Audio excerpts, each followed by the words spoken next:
Aber wir kommen dann jetzt gleich nicht drauf. Ich hab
Da die sino-tibetische Problematik letztlich von beiden Völkern selbst gelöst werden muss, versuche ich immer, dem chinesischen Volk die Hand zu reichen, um ein gegenseitiges Verständnis zwischen uns zu schaffen.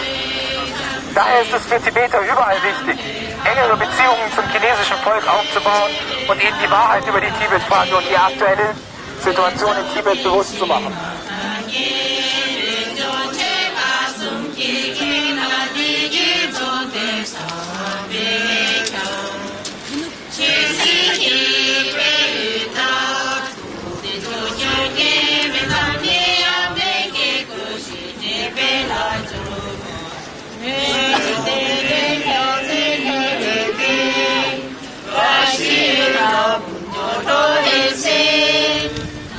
Shri